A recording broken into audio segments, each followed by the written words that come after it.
Okay, so I'm Olaf. So in assignment 1, I really focused on the area surrounding Murrumbina Station, mostly in regards to the car park. I was really just thinking, is that much kind of prime real estate justifiable to have allocated as car parking? So with that, I looked a lot into who is travelling to Murrumbina Station and from where.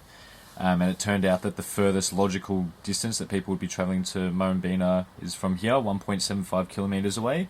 Otherwise, they might choose other train stations because they're a bit closer.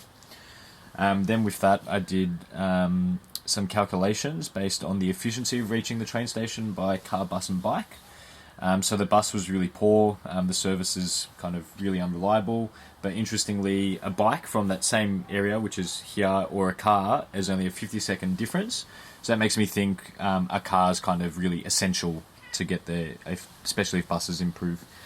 These diagrams are looking at the program of the current site in between Hughesdale and Murrumbina Station. So it clearly, well, the first one over on the left is showing car parking, recreational space in the middle, and then paths on the right. So it kind of shows the lack of recreational area within, which got me thinking that it would be a good idea to improve that. So I honed in on this space here. Just kind of in between Boyd Park and the commercial area, because I thought it was a good opportunity to link the two.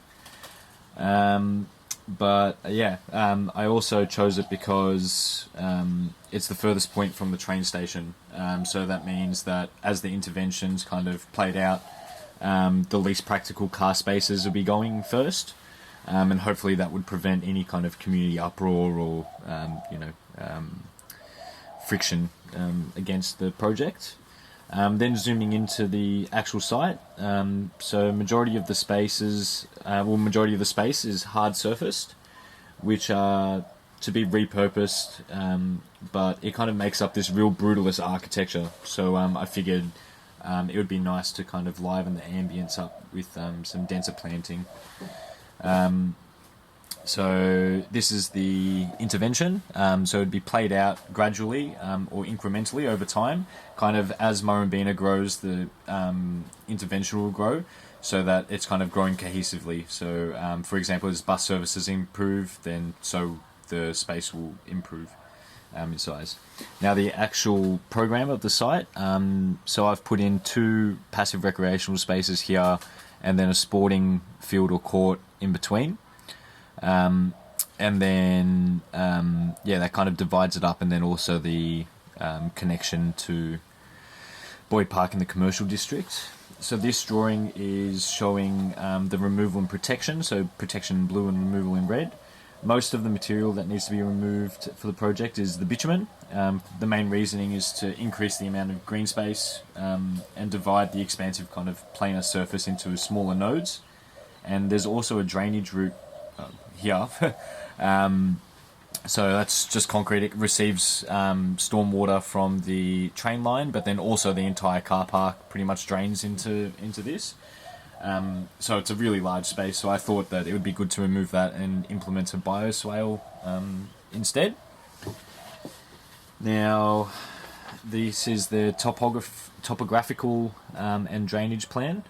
So the topography is pretty much exactly the same, but kind of little areas. But the main thing is the drainage. With so much more green space, there'll be less runoff, and the green space will also kind of collect the runoff. Now this is the material palette. So it's largely already using existing surfaces and repurposing them to kind of minimize the footprint and costs. So it's really utilising the hard surfaces, particularly the bitumen, as I mentioned earlier. But I've also decided to keep a similar palette to what's already existing, to kind of keep a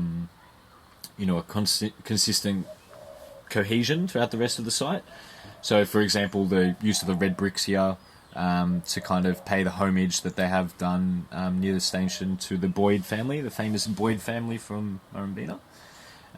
Now, the planting plan was based on 2 criteria, which were natives and low maintenance, or hardy as well, I guess.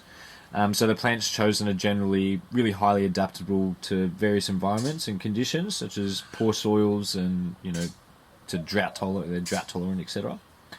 Now this is an aerial render of the site. It kind of illustrates everything I've gone over, but you can kind of see how the removal of some of the car park allows for a lot more green space, which contrasts all those really hard surfaces and that kind of heavy use of concrete and the train line and that kind of stuff. Hopefully liven it up a bit, make it a bit softer. Now in this section, you can see the topographical variation. As I said, there's no kind of large new landforms or anything like that, but you can kind of see how what has changed divides the space up, especially with these garden beds. Yeah. Now, just showing this render kind of shows how the site sits within context with the street and neighbours. All this fencing here is already existing, but the one around the sports court would have to be implemented. So I think it has to be 3 meters high. And then the kind of final hero image, the before and after. So you can kind of gauge what this transformation of the space, how it would undergo, and it kind of might shed a bit of light into the possibilities of the proposal's benefits, I hope anyway.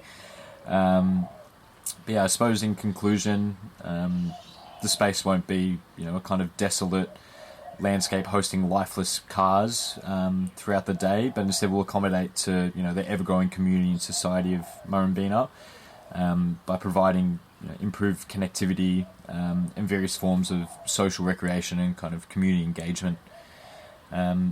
Thanks for listening.